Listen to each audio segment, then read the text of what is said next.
The Switch 2 Direct was packed with epic new announcements on a level we haven't seen for a new console in many years.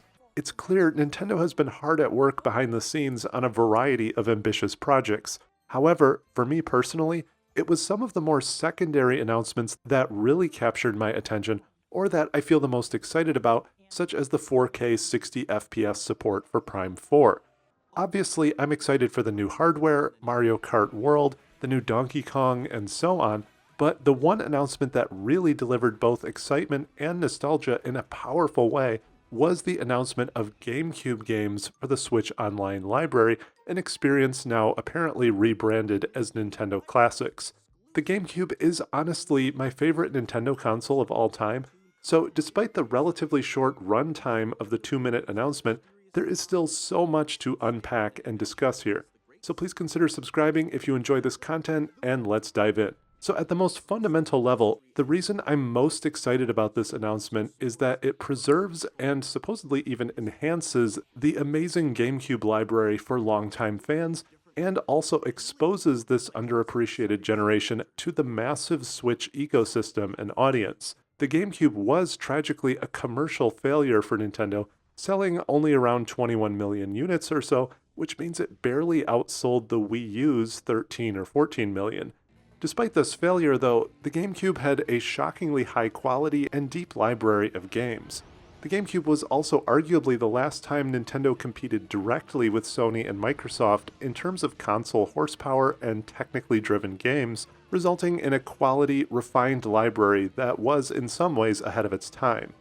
So when Nintendo announced the GameCube library was coming to Switch 2, this raised all kinds of questions and fascinating ideas that we need to explore. To start with, it's interesting that the GameCube classics appear to be exclusive to the Switch 2. The Switch 1 is still massively more powerful than the GameCube, so it's curious to me that they aren't backporting this to the huge Switch 1 user base. However, based on the Switch 2 Direct and excitement around the Switch ecosystem, I'm sure this console will go on to sell an enormous amount of units with a high conversion rate and open up the GameCube library to all those users who make the jump to Switch 2. Still, I'm left wondering what the reasoning is for not bringing that emulated experience to the OG Switch. Maybe this is purely marketing or another reason to upgrade, or maybe there really were some technical challenges behind the scenes, or it's simply to reduce the support overhead of the expanding Switch Online experience. Now, adding GameCube games for Switch 2 is also literally valuable because the GameCube has an especially high barrier of entry these days, emulator options aside obviously. The console sold very few units, so they're getting somewhat expensive or difficult to find in good condition if you want that authentic experience. Many GameCube games are also actually very expensive to buy or difficult to find. Due to the low sales volume of the GameCube, tons of great games sold less than 1 million units on the platform, so almost 25 years later, it can be hard to find copies of some of them. Classics like Twilight Princess and Fire Emblem Path of Radiance can easily run you a couple $100 even for a used copy. And tons of GameCube games like Smash Bros. Melee, Paper Mario, Pikmin 2, Mario Strikers, these are easily in that $50 to $100 range. So there's a huge barrier of entry to play many of these classics in their original form. I'm hoping Nintendo adds all of these expensive games and a majority of classics to the virtual library over time to fix this problem. Bringing back these titles also exposes modern gamers to various franchises that are sadly essentially dead at this point. I was so happy to see F-Zero GX brought back as one of the first titles.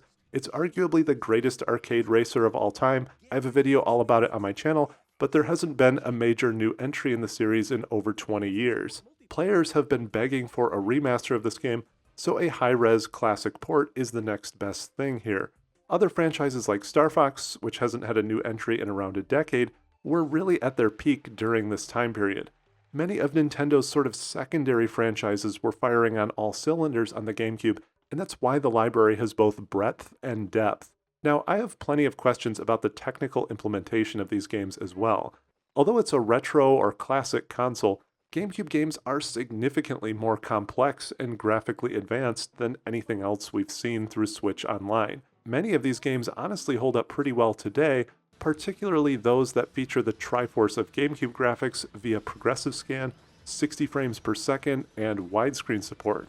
However, in the footage Nintendo showed us, everything was running in 4:3 aspect ratio, but F-Zero GX, for example, does support a compelling widescreen mode, so I'm certainly hoping there's an option to toggle this on or off for games that originally supported it. One of the most curious things about the GameCube reveal is that we're only getting 3 games at launch, and one of them is Soul Calibur 2, a great game but also third-party. Nintendo did show a highlight reel here of some other games on the way, but I'm surprised they aren't launching with at least a half a dozen games or so for a more complete experience. 3 is just extremely limited selection. I'm curious to see how large the GameCube library grows over time. Will we eventually see 50 to 100 games on here, or will this be a more limited, selective, or premium experience?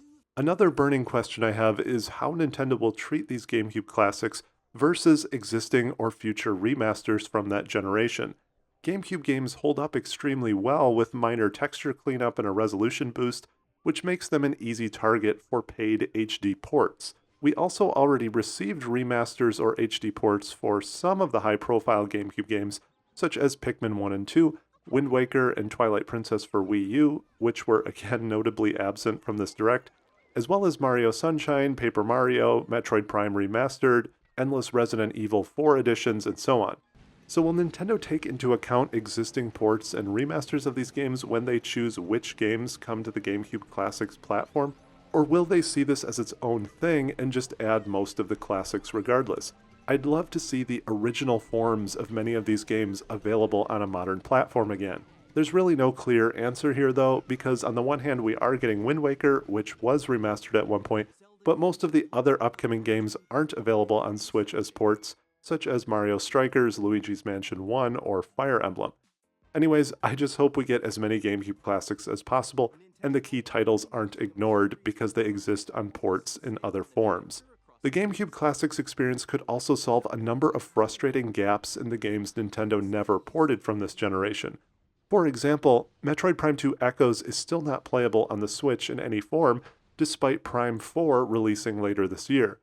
Adding this to the GameCube Classics library with enhanced resolution would be a great option to fill that void, if Nintendo is unwilling to do a full port or remaster due to niche sales. The same goes for Twilight Princess, which is still stuck on older systems in various forms. Nintendo could at least bring this to the GameCube Classics so it's playable on Switch too. I'm also excited and interested to try out the online multiplayer features being added to games like F-Zero GX shown in the demo. Personally, I'm surprised Nintendo is going the extra mile with these more sophisticated games to add this kind of functionality in. We'll have to see how this plays out. F-Zero GX did not have online multiplayer originally, so it's completely wild to me that we are technically getting significant new F-Zero GX features 22 years later. I'm curious to see if Nintendo will also add this to other games like Mario Strikers, or maybe a later release of Double Dash, or perhaps most importantly, could we see the addition of online play to the legendary Super Smash Bros. Melee? Mind-blowing stuff here. And finally, I want to close by talking about the GameCube Classics controller. The GameCube has one of the most divisive controllers of all time, a love or hate relationship for many people, but personally, this is one of, if not my top controllers of all time. I love the chunky, grippy feel and clicky shoulder buttons. I also think the face buttons layout is the most logical of any controller, that central A button for primary actions, Y as a sort of secondary trigger at the tip of your thumb, and then the X and B as additional controls. The grooved joysticks, though not ideal for every game, do enhance key titles like Smash Bros. And Metroid Prime.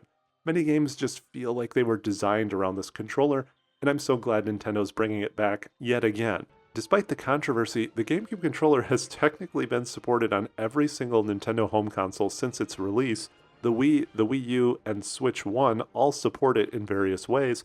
It's an epic controller that obviously a lot of people are attached to. So what are your thoughts on GameCube games coming to Nintendo Classics for Switch 2? What are the very top games you want to see? What are the most interesting or concerning aspects for you?